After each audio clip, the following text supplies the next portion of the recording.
Hello, everyone, and welcome to another World of Sasquatch. Today's episode is being recorded on 5/17/25. We are here at Spirit Lake again with Chad Wagner. Say hello, Chad. Hello, welcome to Spirit Lake. And yeah, we're here to channel the forest people again, like you saw us do last year. We did it after the 2024 Disclosure Now conference, but this is before this one this time.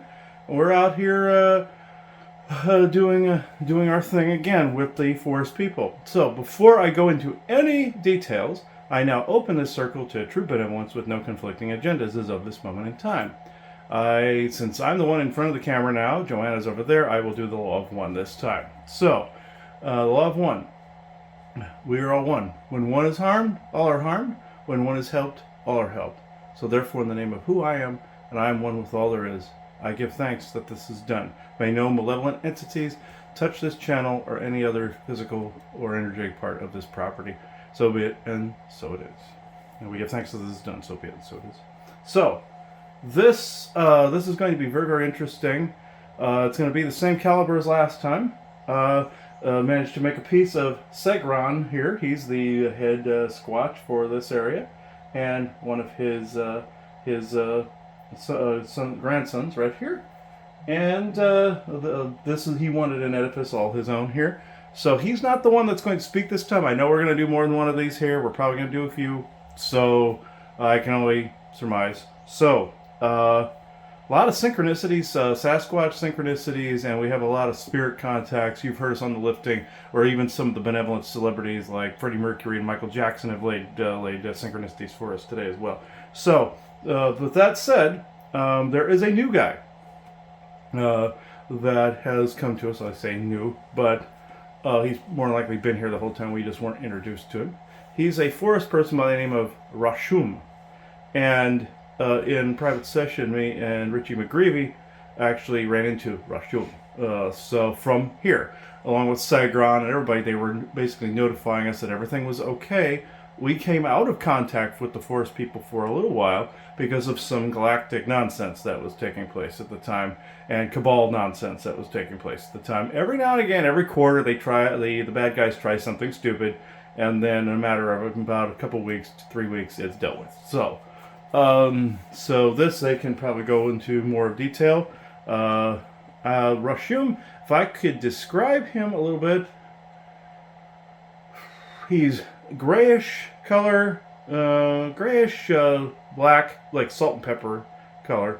He has the way his hair is, his head comes up more of a triangular shape. And he, what position do you hold, Rashum? Here, I know the three brothers we dealt with were either archivists, archaeologists, or medical, or some such. What position do you hold? He says, "I hold my butt on a chair and watch this place." Okay, so meaning that would be a sentry. Don't even think about it, Isaac. Okay, let me see. Basically saying he's planting his bare butt on a chair here at the front gate, and okay, he's just going to discontinue that comment. Okay, let me see. Rashum went like that, like that. So, what? He says the red-haired guy is gross. Make him leave. Okay, let me see. Rashum, did you want to start? Man, a lot of energy flying around is making my throat dry. Okay. Rashum, benevolent. Rashum.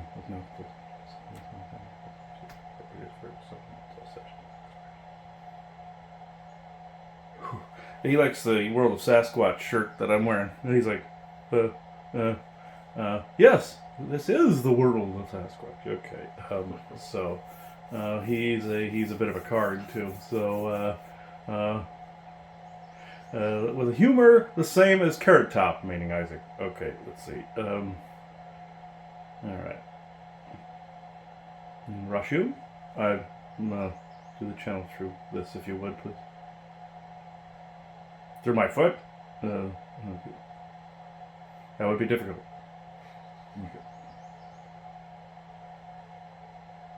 Excuse, I gotta move. Something is in the way here. I assume? Okay. Alright. There we go.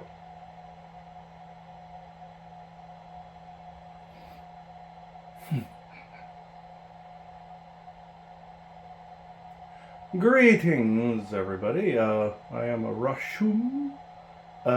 One of my cousins you encountered quite a while back on your world of Sasquatch. His name was Uram. He was a cousin of mine that is from further north around your Montauk area.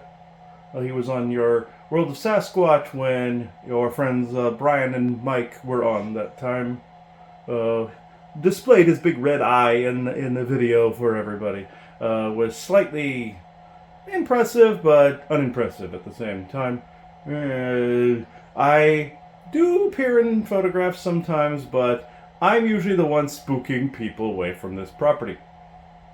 I'm usually the one that basically says who goes there, whether to raise the drawbridge or lower the drawbridge.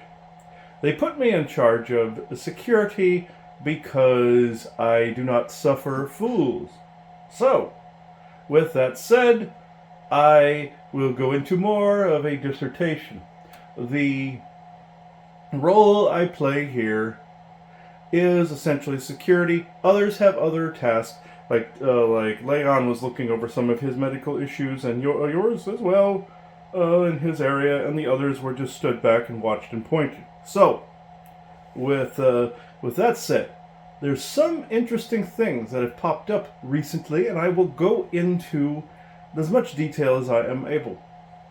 When you began, and this means your son Joanna, looked into the information about the great seeding of this world long ago, basically in a time frame far, far away, about 65 million of your years ago, when the galactics decided to rain a meteorite down on Earth and re-terraform this world into the seed world for multiple galactic races, and bringing pieces of their land with them, as well as reusing what was left of what you call Pangea, and redividing it into the continents you know today that included later on Atlantis and Lemuria.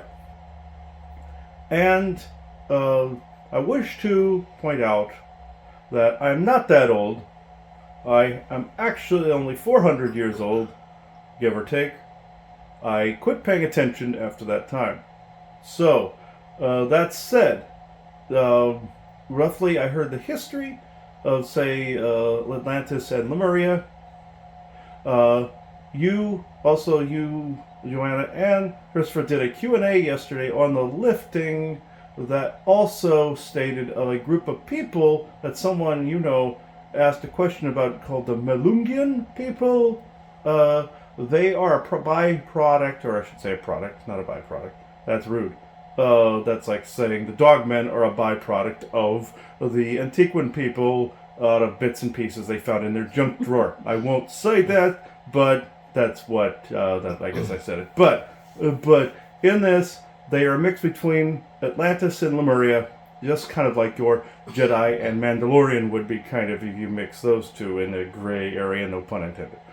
But with this, some of your forest people ended up the same way, whereas your Shrayan and others, of course, were from pre-Atlantean and Atlantean time frame. Then you have your Telnorskas, who is literally older than your sun, meaning not your son, meaning the sun.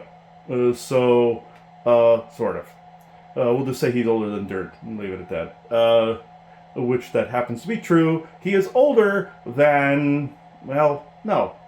He is actually more or less around the time of the Orion Wars. We just kid him. Because he is an extreme elder. Extreme athlete in the elder department. More than Sagron is, and all the rest of them, I kid. During this time, there were some mixes in DNA, But there were how can I put this? Property lines established back in the time of the Great Seeding that then were discontinued as time went on. But the races that came here, still within their descendant lineages, began to claim certain areas, began to claim lines on a map after a while. Then, of course, you had later on you had some groups that decided to create Neanderthals. This was actually frowned upon because these were worker bees essentially, and they turned into mass orcai-like cannibals. This was frowned upon, and subsequently this was dealt with in a very strategic way by the terraforming of the Earth. He was told that it was the benevolent Earth Mother that rebalanced an invasive species. We'll go with this because it was actually the Earth's consciousness that actually assisted with this and turned them into what you know of as ghouls after a while, and they became more of carrion eaters of death. These are our creepy cousins because some of our DNA was used to make them. But I speed through that because I'm going on to the next section. The thing that happened recently. You have, and you guys were mentioning this off recording, about different Taigetan groups and Lomulosian groups, and those that are trying to be diplomatic but also be careful at the same time as what they say and do and don't do. You were also told in a Q&A by one of our brethren, Orlog, about treaties known as branch or bracket treaties, that some of these groups down here are utilizing Galactic Federation rules that you want to talk about people with sticks up their butt. They do not bend with rules very often, and they will. You have to show some form of legislative canon to be able to create a rule. He compares it to your Brotherhood of Steel in your Fallout series, where they won't bend in their rule book and you have to find something within their canon.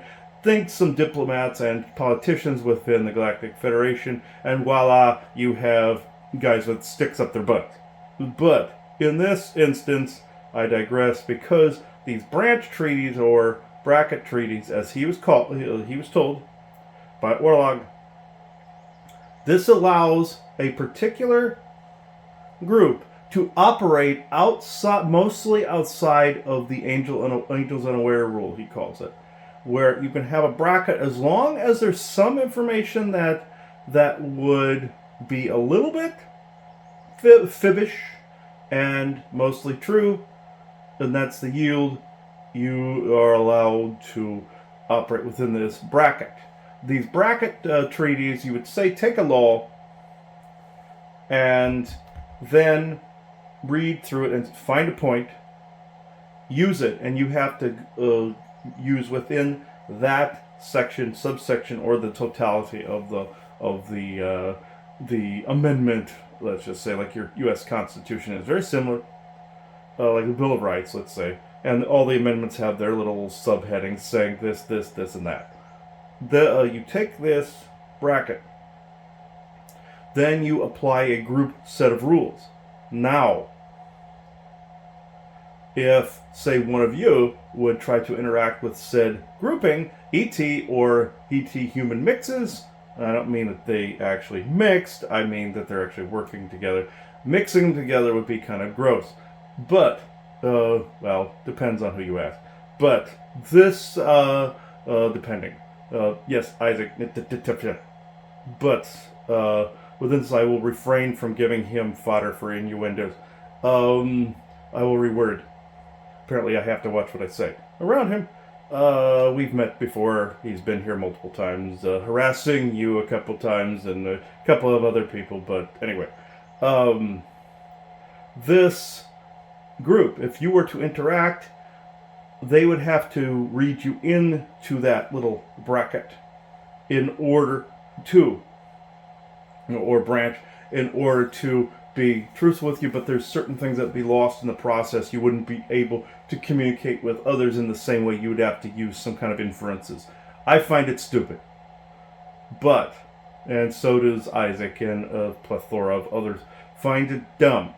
But this is opening the way to skirt around other rules that have been established here and other Galactic Federation rules that that don't jive with other parts of the territories. That said, things are changing on both sides. There's an as above, so below recognition going on. There are also ETs that have been, as you were saying off camera, there's no accent, you were talking about this, that have been reappropriated in service to certain government factions and three-letter agencies. You can tell easily the difference between them and from out there. Look at their head. If you can get a clear vision, there is this odd crown on their head that dips down to the top of the bridge of the nose. This is not, let's just say what him and his father would call original issue. It's equipment, and sometimes they'll have something on their head that's a psionic booster.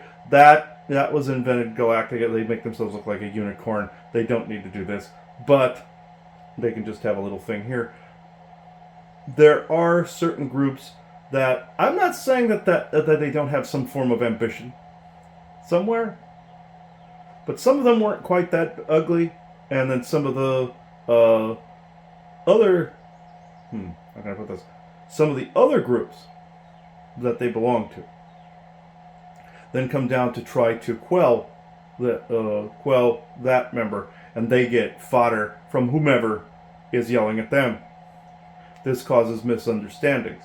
Some are genuinely asses to where they're trying to stake out something down here. And same with human groups that have gone out there. They're trying to claim a stake a claim somewhere.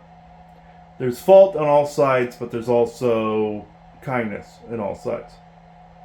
There's also archivist groups, like the one Isaac and Elaine Vessa belong in, whereas they, if you could compare it to that sequence in your Andor series where you saw someone sitting behind the desk archiving equipment, whatnot. They also work with another group, you've heard of the MDTF, which is a multidimensional task force.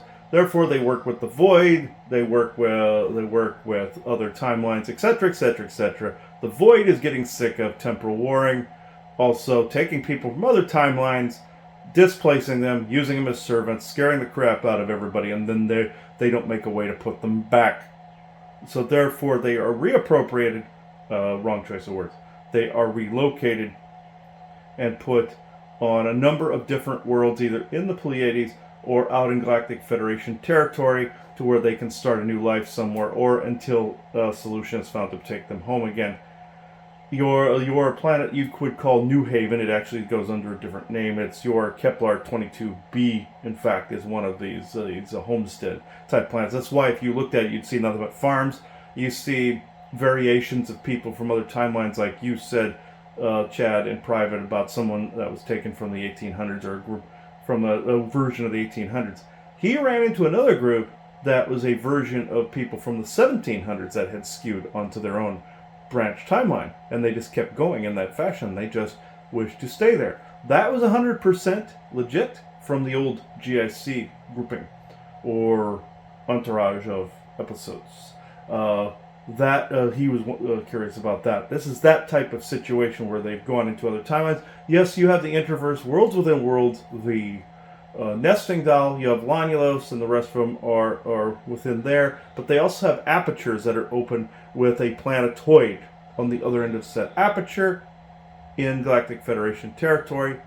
And I will now see, I believe someone is falling asleep over there, so I will now go into questions and not bore the crap out of anybody. So the one thing I think that it may be reiterating some things that were said before, but for some people who may be hearing about Spirit Lake for the first time, I was hoping that you could briefly just kind of go over what's special about this place and why you guys are here in such great numbers and what are you doing here? There is a portal at the center of the lake.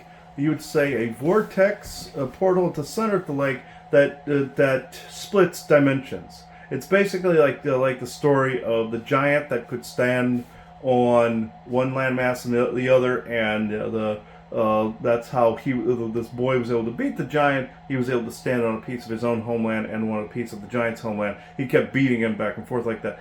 Think of a foot in one world and a foot in the other. We can be in our own little pocket dimension, but at the same time be here.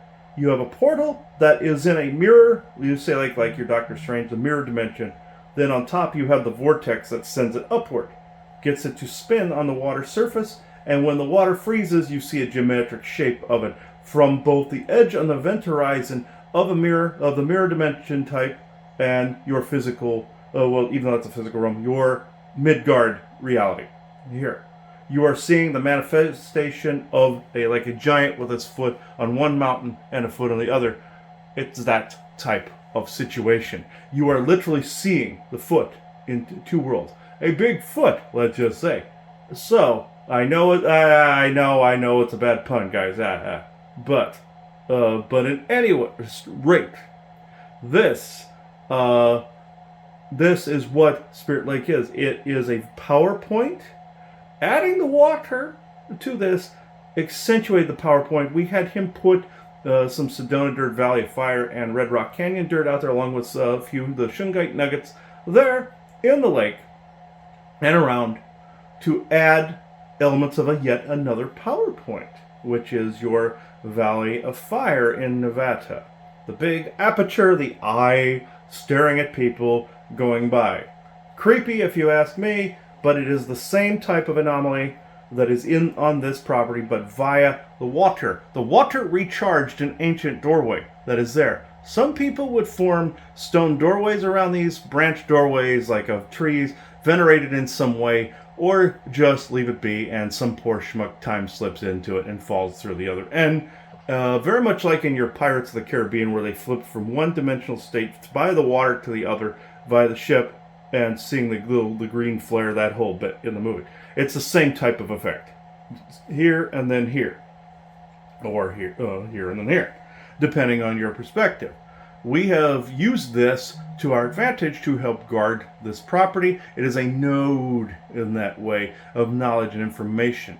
So, I hope this answered the question. It does, but my curiosity is, since it's a mirror, if we went to the other side, the mirror side, where you're standing both feet, what's there? I mean, in that mirror side, are there the forest people, the elementals? Are there humans there? What is the mirror part? Humans do come and go. There are humans living in that particular frequency. It's a frequency, but a dimension at the same time. Frequency, yes, takes you to another level where sometimes you're seen, sometimes you're not. Dimension, on the other hand, is like what the introverse is. That's essentially where we say pocket dimension. That is slightly inaccurate. It's a sliver passage to the introverse, very much like how Odin has Asgard setting up to Sept, where you have to pass through the Hyperborean passage to get there, or it was the old Garden of Eden passage to get to Asgard before Enlil mucked it up, and Enki in their fight. But anyway, back to center here, where you would have to pass through a particular area to get to us, but we are still here. We're still surrounded by the woods. We're still surrounded by the nature, the bugs, the birds, bees, all of it. And to bring an element of another PowerPoint to this one just reinforces this bonding. You could call it a band-aid, but that would be highly inaccurate. It's more of acknowledgement, reinforcement. Entanglement's the wrong word. It is just more of a reinforcement of that. This also, we had him do it because it reinforces the treaties by which these areas must remain protected. This is why, in certain situations, they were declared national parks. The good people were behind these things, and we were also behind these things, so they would be left alone. Otherwise, you have to have a caretaker also take care of it. That would be you, Chad. So, this is essentially where I'm at with this. So, I'm assuming then you guys are also acting as sentry of who is crossing through. Yes, if you were in the dimensional frequency we are in, it's combined dimensional frequency. You would just see me and one other guy at the gate. If you were to walk up, we would basically do like the old days where the guards guarding the queen or the king would have the lances in front. And we would basically say who goes there or some variation of that. So, this is exactly what I'm talking about. If also you saw, from our perspective, you would see plants glowing, you would see the water flowing, and it would be like a whirlpool, you would say, on that end. And that's why that shape spins, you see, in the wintertime, where you see that spinning ice formation, geometric shape, or that rhomboid type shape. That's essentially the shape of the event horizon that's making that move and take that shape. Like when he's making an orgone piece with the resin, he sees the bubbles take the form of the torsion field as it's hardening. You see, it's the same effect because it's stretching dimensions. That's why you have to be careful how you make things, build things, treat things, either build, destroy, reshape. The reason for the reshaping of Spirit Lake from before and after was to accentuate this PowerPoint as a mirror one on top of the other. Again, like the Pirates of the Caribbean thing with the ocean going mirror dimension, or from one dimensional state to another. It was like a passage for the dead in that movie, but you know what I'm saying. So what, are there treaties that say what can and can't go through it? Yes.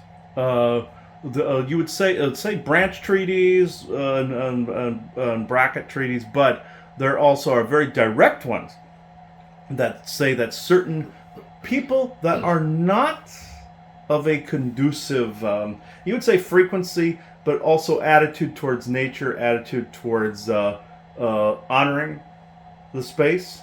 Like if there were people coming in here and not honoring our space, they would be made to leave. We would be quite loud and vocal. They would get their evidence that they wanted by. It would be in a very meaningful boo. Granted, we would prove it at the same time to them, but we would also say, okay, you're done. But the more, you would say Odin and Thor would go into the worthy, unworthy. I don't use those terms. That's more of an Asgardian thing. And then they turned it into a religious thing and an Atlantean thing with the religion. And then, no. Or heart and a feather, like, you're worthy, not worthy. I don't go this route. It's more, I suppose you could say this, but it's more like, where's your heart at? And it's more like, not heart and a feather, but it's more, even though that's an insurmountable task, a heart is not lighter than a feather, and your 10 commandments are not like, it's an insurmountable list, because your Enlil basically said, worship no other gods before me. That's your Yahweh, wrong way, no way, Yahweh type scenario. This, on the other hand, is more of, okay, what's your intention? Your intentions are great. Not everybody's will be. Sometimes we make people forget they had interest because of the fact that they might not be in that place. The only reason we would do it to anybody is they had either some other intention or they weren't the right fit.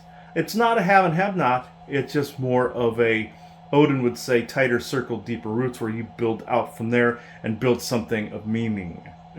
Like Chad, your poetic verse, the meaning of something, meaning behind it, and also the enforcement of the boundaries therein, if this makes sense. Yes. You have any questions? Is there more than one portal point on this property, this specific acreage here? Mm-hmm. The other one is smaller. It is... it's off this direction. Your dragon buddy likes to reuse it from time to time. Think of it as, like, say if there was a dragon in or if you're not a dragon, okay, but if you were inside of a cave and you spotted a little cubby hole going through into a waterway that goes into the back of a cave and then also ultimately either drops down, slides, or it goes in the back of the cave and out. That's that opening to where he is. he wanted to keep that. It's a very old opening, just as old as the other. But we left that little keyhole open so he could come in and out. Otherwise, we probably would have just shut that and relied solely on the singularity. But per the whole as above, so below, we figured, okay, we can have something over here because we encompass the entire territory here. So we're like, okay, one thing is fine as long as there's something big and beastly like a dragon guarding it. We're okay. He is literally the only dragon on the property, and he rarely speaks to anybody.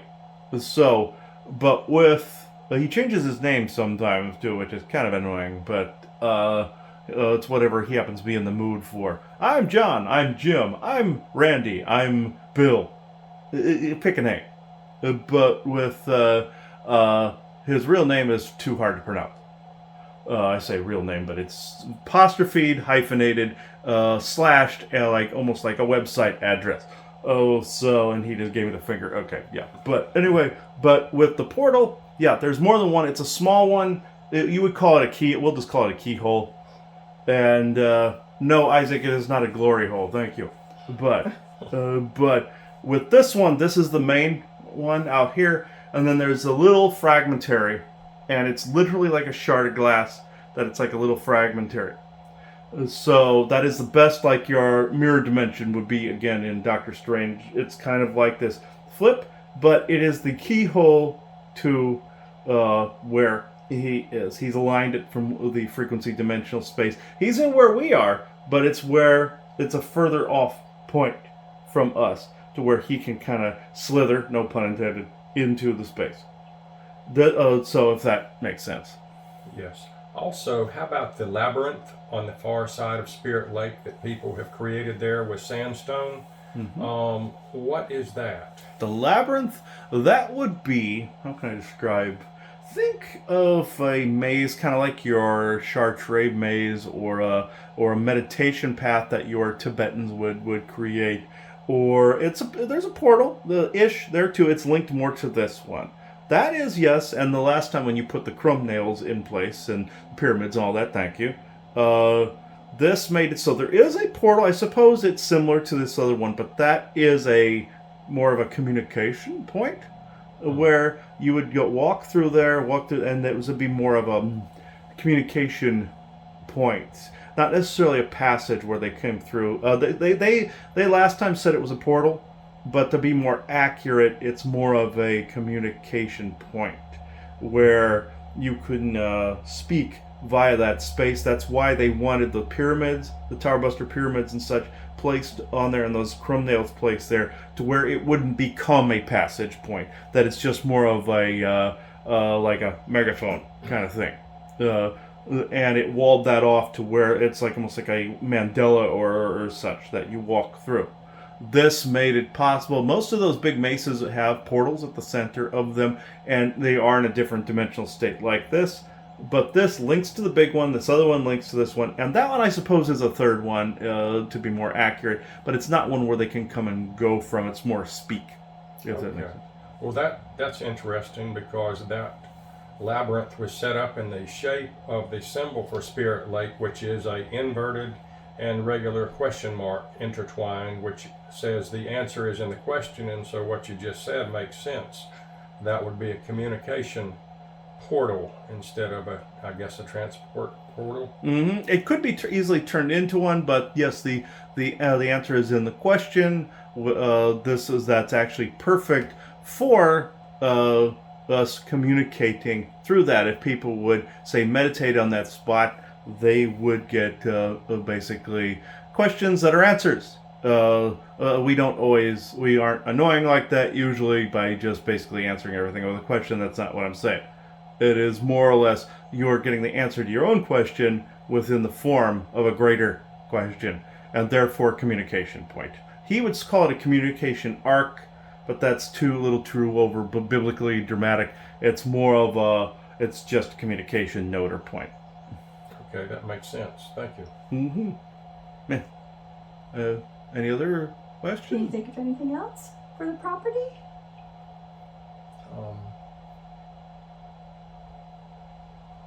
when I built this property initially, from the air, there was a symbol. If you looked at it from an airplane, what's the guy that plays the flute in the sort of a Asian-looking guy with feathers, and he has a flute in his hand? I forgot the name of it. But this property from the air looks like him, and I don't remember the name right off, but you can Google it up. It's very interesting. He played music in order to access communication. You see, this, of course, it looks like that because of the frequency differential. Or, like, say if you were to play music like a flute, those musical notes can access portals. Your Lanyalosians / tall whites forms love to do these chirp whistle type forms to open portals. They've even created technology. He would say it's like his Spock and Captain Kirk that opened a portal one time, or opened a doorway just by opening their communicator. It was the pitches and tones where Kirk loses his memory, falls in a pit. This is essentially the level of the technology that was being shown was like the progenitor type races that were in this. This is how old this technique is, where whistles, tones, and flutes can direct and be combination locks for different things.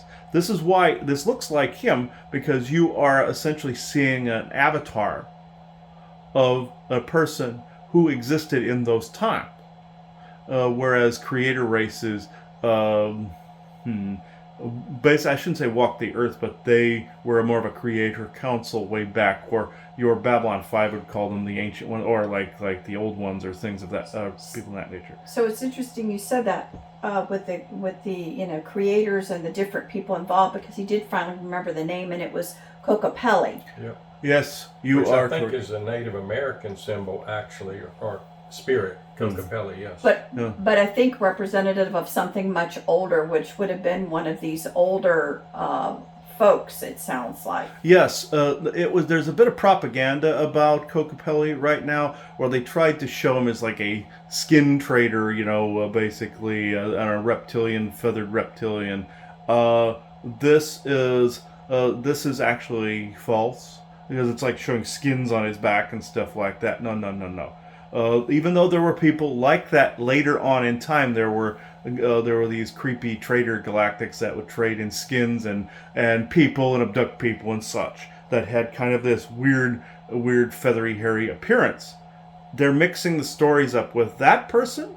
That person was one of the creator council-esque type people, from one by the name of as Bron, and one by the name of Fasten, and others that are in that particular timeline and time frame from that particular old times. You would see them as like the progenitors from your Star Trek lore, or the old ones from your first ones from or Lorien from your Babylon 5 lore. It's similar, and there's some Anunnaki in there, but there's some propaganda about him flying around right now, no pun intended, a feather flying. But with this, there's some propaganda, because there were these feathered reptilians that would go around and basically trade in skins, trade in people they would use as slaves or food.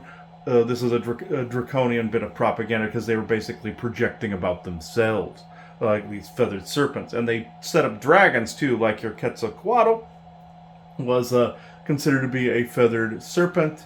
Also a titan. Dragons are titans. These guys also have the Kokopelli also had a link to titans. So it's a creator council member, but also a titan. Not, I don't want to say merging, but one that helped other titans during the times of the Great Seeding. So this is the time frame that we're speaking about right here, 65 million and back. Your Galactic Federation still existed all the way to about 140 some million years back, but the 65 million was roughly part of the way through. Your Odin and them basically carved out their own space dimensionally before that he created the 9 realms. He was trying to prevent the Ragnarok, and therefore subsequently walled off the whole system but there were certain things, unfortunately, that needed to happen in order to stop the Orions.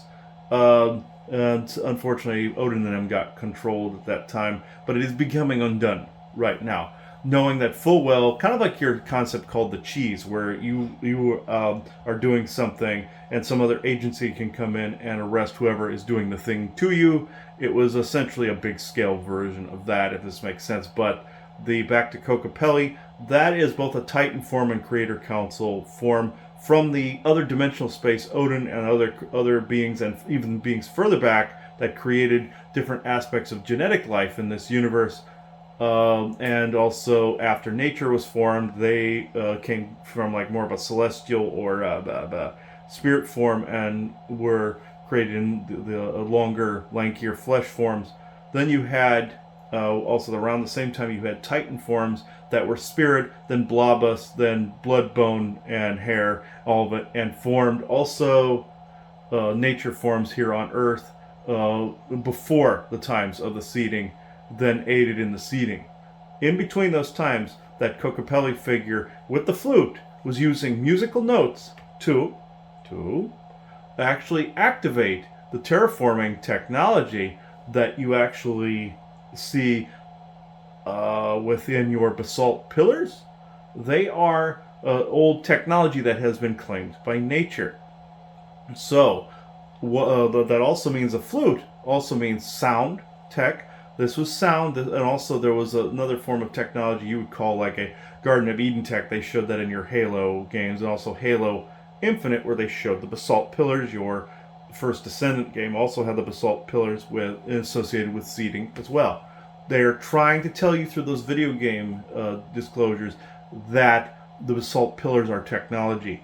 It is actually the Kokopelli-like figures, other beings that were also created by some created as familiars that were nature builders. Your New Age community would say the Masters sent in elemental types like your gnomes and leprechauns and all this to help create. Not only is that essentially Odin creating the dwarves, by which then created the Bifrost and other technology for the gods, the Ark Forge, all those things, your Ark, the Covenant, all those type of things, which is Asgardian, by the way. But it is also the Great Seeding, which came further back than the Nine Realms did, whereas then these other races that were created, some of your fairies fall into this category as well, like your Orlog said in your Q&A, during the times of the Great Seeding to help guard it and help manage it, like your Will-o'-the-Wisps and all of them do. Your Kokopelli figure, though the original was this big feathered, I don't want to say bird, he wasn't a bird, he kind of had, like you said, an oriental look to him. He created others that then could then manage the Great Seeding. It was with sound. They would build things with sound. They would also bring fairies in to help with sound, kind of like your King Solomon controlled the jinn with the ring type of thing. It was along those lines. They would be collected in a place and told to go somewhere and help fix or guard something. The fairies, they're not, they're kind of jinn-like. That's what your Orlog said. Where they have to be issued a command at times. Not all of them. I'm saying some of them, like some of your Lucy fairies, some of your other ones, or else they will assume something you're doing is off the rule book that they know, and you have to update their records. They're not all knowing, all seeing. They sometimes will only parrot what was given to them by other people. They had some attacking them recently that were going off by what somebody else had told them about them, and it had to be corrected by our people. But that's there from the time of the Great Seeding. Your Kokopelli, also, this is why he has a bit of a likeness here, because of the fact that during the times of the Great Seeding, him and beings like himself began to construct some of the very dimensional doorways that your Spirit Lake here actually possesses now. These are portals and gateways and dimensional spaces, vortexes from the times of the Great Seeding. They may have shifted a little bit, but not a lot. This one has not shifted a lot, even since the times of the Great Seeding, which was 65 million years ago. The dinosaurs were seeded before that. It was a first attempt at seeding It went a little wrong. Your insectoids tried something as well, where you saw your Y-Files episode about insectoid overlords yesterday, and it sparked him asking the question: Did bug races invent bugs here in order to have parts of nature? Yes, but they also wanted to seed some of their own people in a primordial soup. They got a little annoyed when they became just the bugs, like your praying mantis, little ones, not the bigger ones, but the bigger ones were trying to create little ones.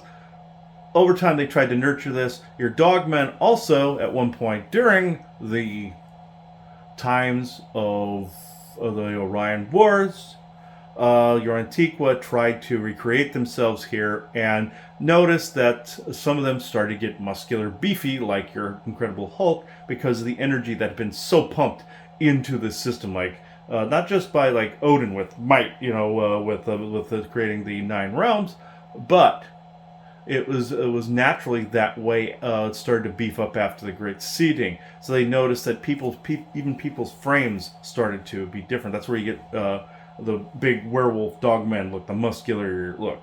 Some of our people also changed a bit from out there. We were slightly narrower, and we did change to how you know us today. Like you would see me as these big, broad shoulders. Like you have the image of Fuma sitting over here, where he has no neck, and he's like the. There's a reason why we carry the energy better that way, and some of the dogmen group do the same. I hope this long-winded answer helps.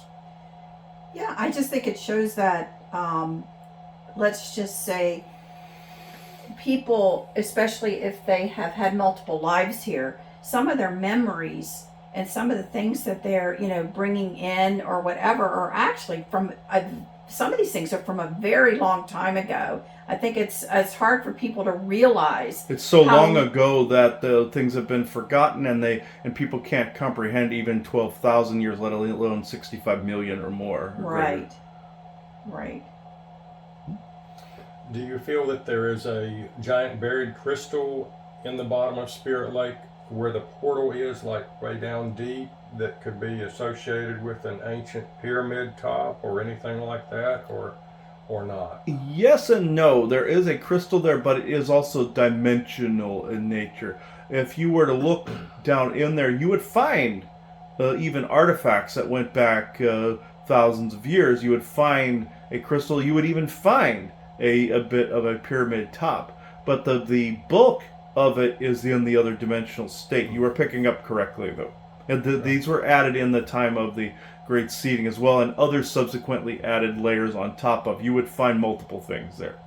Like your Native Americans also left things as well. Just like you have layers of hauntings and other things you found, like your lichen life form you had here before, things of that nature. It all culminated in ages and layers because it happened so long ago. And what exactly activated the startup of Spirit Lake here about 25 years ago? What happened? Activated is it's accurate, but it's inaccurate. It's more like, how can I say? Yes, the pilot light was always on from the times of the Great Seeding and also the Orion Wars, and everything got badgered. What activated was more or less the need to have these places evolve, the need to have the Earth go into another stage of development, as well as not just the energy, but to reactivate or add power to old Earth nodes, as the Earth is slowly realigning into place to fit the alignment that took place in the time that it was fully active before. From your perspective, it's like an activation. From our perspective, it is more or less kind of like a dimmer switch, whereas you can dim or raise the light, or on a gas stove where you can raise the flame, lower the flame, or electricity, more current, less current. It's like this. What began to activate, some people think it's like changes going on in the solar system. What is actually doing is, whereas the Earth is just aligning just the same as it was in those days, Therefore, the energy frequencies by which existed then now exist now. Even everything everywhere is happening all at once, but at the same time, those alignments both in planetary alignment, but also in time as well, and dimension space. Kind of like your Twilight Zone segment, where it's all dimensions in space. It's like that. It's the same thing. When you spotted this, this was the process by which you were introduced at the time that our people knew that this was going to take place. You see the alignment, the spirit as well. Right. Yes. So this kind of goes along then with the conversation that there are, let's just call them natural earth changes, where sometimes the earth may be more warm or more cold, because there are these alignments that occurred. And I guess what you're saying is that it's interwoven with these portals, which makes me think that somehow turning that pilot light on or off must also have something to do with the perception of, an earth warming or an earth cooling, it sounds like. Yes. There isn't really, to say there's global warming, you have a lot of your political agendas involved in this. Because there's more of a terraforming. Some of your ET races have activated old tech in order to accelerate a particular process or to hold back a particular process so the Earth doesn't go into some weird Kali Yuga. So the Earth in its more violent state before anybody seeded it was constantly shifting, constantly moving. Is there propaganda and a psyops behind the pole shifts and your Nibiru and all this other stuff? Absolutely. Is there political propaganda and all this and psyops surrounding global warming? Yes. Are ETs wanting to change it over to something they prefer, like a tropic one? Yes. Are there others that want to keep it the same in some areas where there's ice and snow? Yes. So you have some contestation in this area and differences of opinion. But is there a global warming due to your greenhouse effect? No, it's not quite like that. Could gas do this? Yes, but not enough to be noticed. It's like they like to say 1% every 100 years or something. It's not even that much. What you're noticing with the oceans warming, yes, are pollutant toxins and everything doing something. Absolutely, it's hurting us even. Also the mer people bitch us the loudest. They also say, yes, their oceans are warming. This is because this is from the arm wrestling over the old terraforming seeding tech, as well as things that your Kabbalist factions are doing as well. They are hitting the switch as well, and they are making it so they make things so that people think it's going to be like the day after tomorrow. No, this was propaganda. Yes, the timelines switch back in 2012, where you were on a better timeline that then fused back into the main one, like in your Loki called Sacred Timeline, where it had the little branches and everything, and then Mandela Effect had got shifted back in. Yes, but and have you had other reboots where things didn't go as well, and you had to your time core fiddled with the timelines? The same with your Future Kind and other groups like your MDTF, Void, all of them. Yes. With this though, you have a ton of political propaganda, on both sides, but you also have some things that are actually happening, like you and he at your sand bridge saw Portuguese man of war. That means the oceans are warming because that's more Florida waters. So you're seeing this shift. You're also seeing some damage from the Atlantean-Lemurian conflict, like your Bermuda Triangle. And other triangles are from their nuclear arsenal they were using against each other. The seas boiling and such. This is why some mer people in your Arizona were pissed, because some of the seas boil. Your Atlantis, essentially, your Eye of Sahara, when your Enlil dropped a nuclear bomb on there, it made the Sahara Desert and basically screwed over your, what you call, Egypt, because Enki was there in Africa and then had to come out more west to get away from his brother, got banished to the Abyssu, or the Abyss, or the depths. That's Poseidon and Zeus. So, with that little bit of history, I can actually tell you that there's a mix of things going on here. You're not seeing just one thing. They're trying to cover it with some political propaganda. They're trying to basically make it so that you don't. They're trying to cloud it so that that like with UFOs, that you didn't see what you think you saw. You must be political because you're mentioning that you're observing a Portuguese man of war in the wrong spot because of oceans warming, or you're noticing some of these patterns. There's some alien terraforming going on in some areas. Some wish it to be a tropical planet in less than 100 years. That is not completely practical. Are they trying this? You heard from races that they said, this is how it's going to be. This is what they want. Groups want certain things a certain way. Different strokes for different folks. There's a plethora of environments here, just like he saw in the Future Kinds timeline. Well, not Future Kinds timeline, but in the year 2194, he saw there was still snow on the ground. They were trying to tell him that what you were being told wasn't entirely accurate. It was more opinion. So, just like there's political opinion. Yes, there's earth changes. Yes, there's natural ones. Yes, there's artificially induced ones. I know this is confusing, but this is how the current it currently stands. Okay. Anything else? That makes sense. Yes, thank you. Mm-hmm. No other questions? Not right off, no. Well, Yes. digest what you've said. That was a lot to digest. Yes. Thank you. Some say I'm long-winded in this respect, but I do not. What's the term you humans use? I do not get out of the house much. So actually, technically, this is not. This is my house. It's actually right out that way. So do I sleep outside like a vagrant? No. I actually wrap myself in a shelter that is actually that I have actually created. It's out of stone and sticks, essentially, and it is partially underground. In an alcove, I can go under the ground.